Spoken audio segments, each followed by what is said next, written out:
পার্কের ভিতরে আমার বেস্ট ফ্রেন্ড মিতুকে এক ছেলে চুমু খেলো।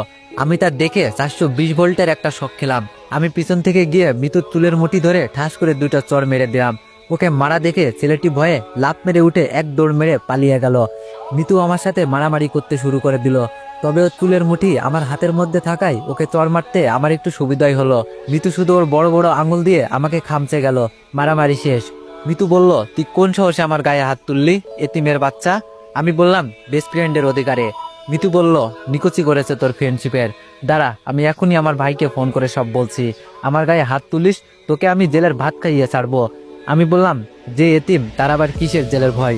বাইরে থাকলে তো 2 মুঠো খাবারের জন্য কত কষ্ট করতে হয়, তার থেকে জেলে গেলেই ভালো হবে, অন্তত খাবারটা পাওয়া যাবে।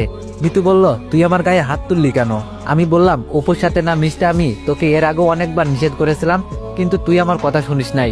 ওর সাথে মিশে পার্কে বসে চুমাচুমি করছিস। মিতু বলল, আমার বিএফের সাথে চুমাচুমি করব না কি করব সেটা আমার পার্সোনাল ব্যাপার। আমি বললাম, ও তোকে নয়, তোর দেহকে ভালোবাসে, তোর বাবার টাকা পয়সাকে ভালোবাসে, অনেক মেয়ের সাথেই ওর সম্পর্ক আছে। মিতু আমার গালে চর মেরে বলল, ওর নামে আর একটা বাজে কথাও বলবি না। তোর মতো 10টা ছেলে ওর বাসার চাকর, এতিমের বাচ্চা, তোকে আমি মাথায় তুলে ফেলেছি, তাই আজ তোর এত বড় সাহস হয়েছে আমাকে মারার, নির্লজ্জ বেহায়া কোথাকার। আমি বললাম, যত ইচ্ছে গালি দে, আর শোন, আমি তোকে শুধু বেস্ট ফ্রেন্ড না, ভালোবাসি। মিতু আমার গালে আবারও চর মেরে দিয়ে বলল, এই নে তোর ভালোবাসার উপহার। আমি গালে হাত দিয়ে দাঁড়িয়ে থাকলাম। মিতু আবারও আমার চর মেরে চলে গেল। আমি জানি মিতু আমার উপর রাগ করে এইসব বলেছে। ও কখনো ওর ভাইকে ফোন করে এইসব বলবে না, কেননা এর আগেও অনেকবার ওর সাথে আমার মারামারি হয়েছে। আর ওর ভাই সব জেনেও আমাকে কিছু বলবে না, কেননা ওর ভাইয়ের জীবন বাঁচাতে গিয়েই আমার আপু আজ হাসপাতালে কোমায় পড়ে আছেন। চলুন তাহলে আপনাদের সবকিছু খুলে বলা যাক। মিতু যে আমাকে এতিম বলল, আসলে আমি এতিম নয়। এই শহরে একজন নামকরা ধনীর ছেলে আমি, কিন্তু আজ আমার আব্বু থেকেও নেই।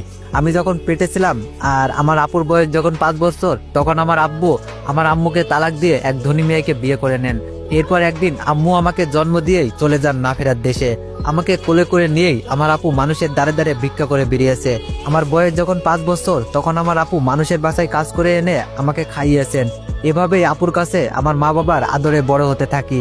আমি যখন 9-এ উঠলাম, তখন আমার আপু মানুষের বাসায় কাজ করা ছেড়ে দিয়ে গার্মেন্টসে চাকরি নিল, কেননা আমার আপু ছিল অনেক সুন্দরী। বাসায় কাজ করতে গেলে অনেকে খারাপ নজর দিত। একদিন আমি এসএসসি পরীক্ষায় A+ পেয়ে আমি খুশিতে বাড়ি ফিরে দেখলাম আপু বাসায় ফিরে নাই। আপুর কাছে শুধু একটা ভাঙা বাটন ফোন রয়েছে। আমি পাশের বাসায় গিয়ে একটা ফোন চেয়ে আপুকে ফোন দিতেই এক ছেলে মানুষ ফোন ধরে হ্যালো বলল। আমি বললাম, আপনি কে? আমার আপুকে ফোন দিন। ছেলেটি বলল, তোমার আপু হাসপাতালে, তুমি এই হাসপাতালে চলে আসো। আমি গিয়ে দেখলাম আপু বেডে শুয়ে আছেন। ওর পুরো মাথায় চুলগুলো কেটে ফেলা, সাদা কাপড়ে ব্যান্ডেজ করা। আমি বললাম, আমার আপুর কি হয়েছে? মিতুর ভাই বলল, আমাকে সন্ত্রাসীর হাত থেকে বাঁচাতে গিয়ে তোমার আপু গুলি খেয়েছে। আমি মিতুর ভাইকে গিয়ে বলতে লাগলাম, আপনার জন্য আমার আপুর এমন হয়েছে, আমার আপুর কিছু হলে আপনাকে ছাড়বো না, আপু ছাড়া আমার আর কেউ নেই। মিতুর ভাই এসে আমাকে বুকের সাথে জড়িয়ে ধরে বলল, কে বলেছে তোমার কেউ নেই? আমি আছি, তোমার আপুর ভালো হতে যত টাকা লাগবে সব টাকা আমি দিয়ে চিকিৎসা করাবো। আমার জীবন বাঁচাতে গিয়ে তোমার আপু নিজের জীবন উৎসর্গ করতে দ্বিধাবোধ করেনি, আর আমি এগুলো করতে না পারলে আমাকে আল্লাহ কোনোদিনও ক্ষমা করবে না। ডাক্তার এসে একটা রিপোর্ট দেখে জানালেন উনি কোমায় চলে গেছেন। ভালো হওয়ার সম্ভাবনা নেই বললেই চলে, মাত্র 1%। আমি আপুকে জড়িয়ে ধরে কান্না শুরু করলাম।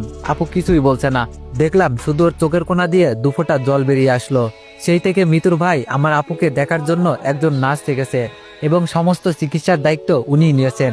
আমি অনেকক্ষণ পার্কে বসে থেকে বাড়ি যাওয়ার জন্য বের হয়ে রাস্তায় যেতেই কিছু পুলিশ এসে আমাকে অ্যারেস্ট করলো। সরি আবির, আমার কিছুই করার নেই, উপর থেকে অর্ডার তোমাকে অ্যারেস্ট করার। মিতুর ভাই বলল, এবার আমার বোন আমাকে নয়, ডাইরেক্ট থানায় এসআই এর নিকটে নারী নির্যাতনের কমপ্লেন করেছে। আমাকে ক্ষমা করে দিও, আমি নিরুপায়। তবে তোমার জন্য আমি সাজাটা কমিয়ে দেওয়ার ব্যবস্থা করতে পারি। আমি সব বুঝতে পেরে আমার 2 হাত সামনে বাড়িয়ে দিলাম। মিতুর ভাই আমাকে হ্যান্ডকাপ না পরিয়ে বলল, তার দরকার নেই, তুমি এমনিতেই চলো। আমি জিপে বসে ভাবছি, কতদিন মিতু আমাকে চর মেরেছে বিনা দোষে বিনা কারণে। কই, আমি তো কারো কাছে কমপ্লেন করে নাই, আর আজও আমার বিরুদ্ধে কমপ্লেন করে আমাকে পুলিশে ধরিয়ে দিল। আমাকে জেলের ভিতর ঢুকিয়ে দিয়ে মিতুর ভাই বলল, তোমার যখন যা দরকার হবে আমাকে বলো, আমি সব ব্যবস্থা করে দিব, আর তোমার নিম্ন শ্রেণী 1 মাস জেল খাটতেই হবে। আমি কিছু না বলে মিতুর ভাইকে বললাম, আপনি শুধু আমার আপুকে দেখে রাখবেন প্লিজ। আর আমার তো সামনে এইচএসসি পরীক্ষা, জেলের ভিতরেই যদি আমার পড়াশোনার ব্যবস্থা করে দিতেন। মিতুর ভাই বলল, আচ্ছা সব করে দিব। বলেই মিতুর ভাই ওনার চেয়ারে গিয়ে বসলো। আমার জেলে থাকতে কোনো সমস্যা হলো না। প্রতিদিন ক্যালেন্ডারে তারিখ গুনতাম, কবে 1 মাস হবে। জেল থেকে বেরিয়ে আপুকে দেখব। এভাবে 1টি মাস পার হয়ে গেল। আমাকে জেল হতে মিতুর ভাই ছেড়ে দিয়ে বললেন, এই টাকাগুলো রাখো, এখানে 50,000 টাকা আছে। আমি টাকাগুলো নিতে না চাইলেও জোর করেই আমাকে দিয়ে দিল। আর কতদিন মানুষের লাতিগুতো খেয়ে বেঁচে থাকবে? এবার জীবনে কিছু করো।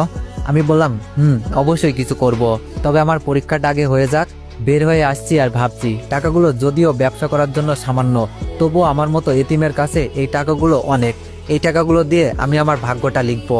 আপু সুস্থ হলে ভালো একটা ঘরে ওর বিয়ে দিব, আর আমার বেইমান বাবাকে সব বুঝিয়ে দিব। কিছুদিন পর আমার এইচএসসি পরীক্ষা শুরু হয়ে গেল। আমার আর মিতুর সিট পাশাপাশি পড়েছে। আমি চুপ করে মাথা নিচু করে বসে রইলাম। আমার ক্লাসের কয়েকজন বন্ধু এসে বলল, তুই টেস্ট পরীক্ষায় কলেজে সব থেকে ভালো রেজাল্ট করলি, এরপর কোথায় হারিয়ে গিয়েছিলি? জানিস আমরা সহ কলেজের সব স্যাররা তোকে কত খুঁজেছি। সব স্যারেরা ধরে আছেন তুই কলেজের মুখটা উজ্জ্বল করবি, আর তুই কিনা এতদিন পর পরীক্ষা হলে এসে হাজির হয়েছিস। কি হলো, কিছু বলছিস না যে? আমি বললাম, আমি এতদিন জেলে ছিলাম, 5 দিন হলো ছাড়া পেয়েছি। আমার কথা শুনে সবাই যেন আকাশ থেকে পড়লো।